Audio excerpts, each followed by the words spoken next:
everyone, my name is Maya Mick, student of the Introduction to Sustainability class at DePaul, in which we are to investigate an issue in sustainability and propose solutions for it. So, I decided to delve into the topic of environmental racism in Duplin County, North Carolina. So, what is it? And why is it happening? I don't know. Let's find out.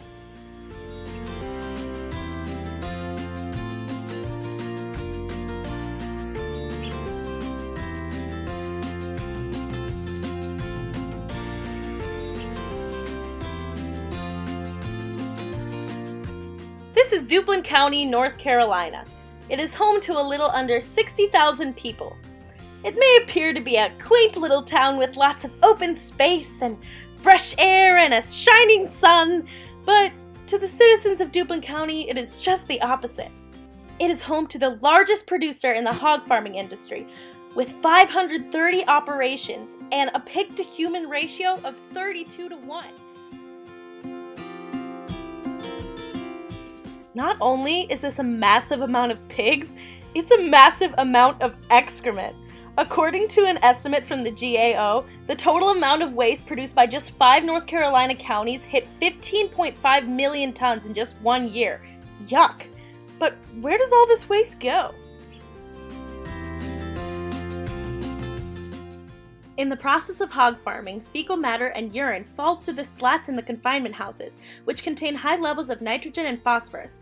All this muck finds its way to seep into cesspools, which are lagoons full of toxic refuse that turns pink from all the different bacteria that react with each other, and ultimately affects Duplin County's water supply and makes it difficult to find clean drinking water.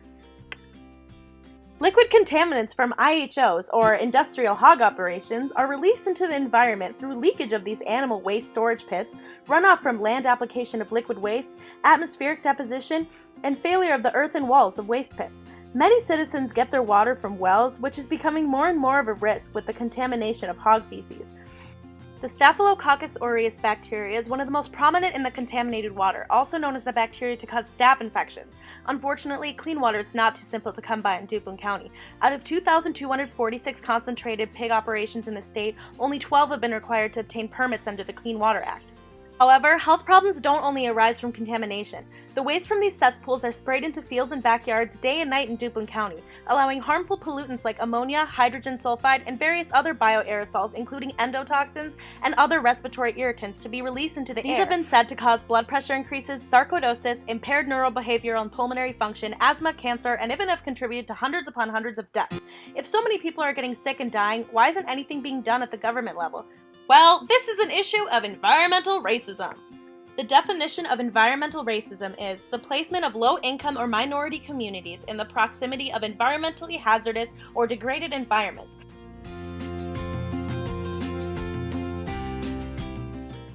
These include toxic waste, pollution, and urban decay.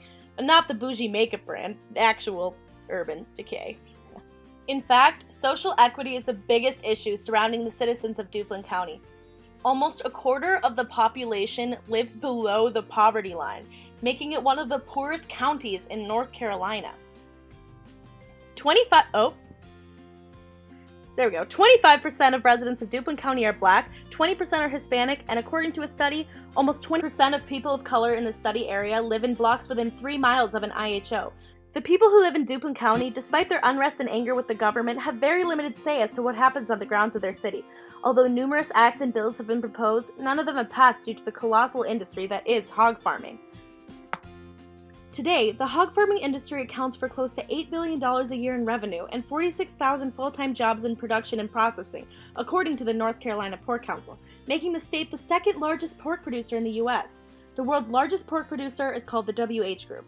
Drawn by the low cost of production there, WH Group finds it's cheaper to raise pigs in North Carolina and export them to tables back home than to raise the animals in China. So, are there solutions to this environmental crisis? Tom Butler, a farmer from Lillington, North Carolina, has already taken this question into account. He has created a system that works by a 1,000,000-gallon digester positioned under the slats in the floors where the hogs defecate. Instead of flowing out into wide-open lagoons, the waste is kept for 21 days until it is decomposed by bacteria, producing methane as a byproduct.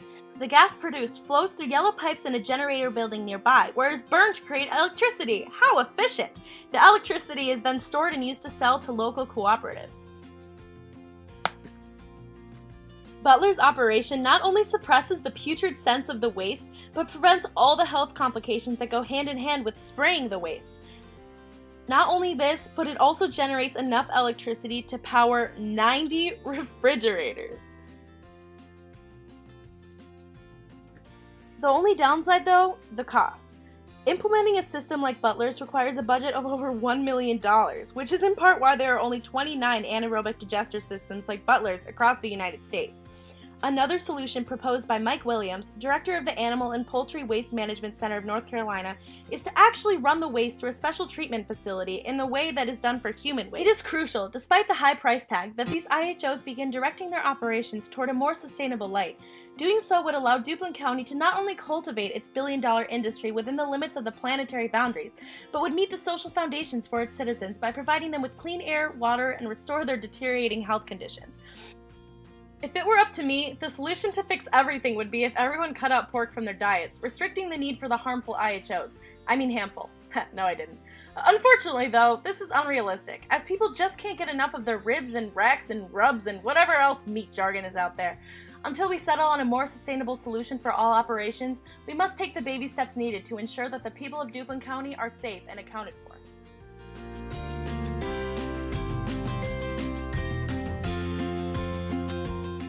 Thank you for watching this crash course on environmental racism in Duplin County, North Carolina, and I'll see you next time.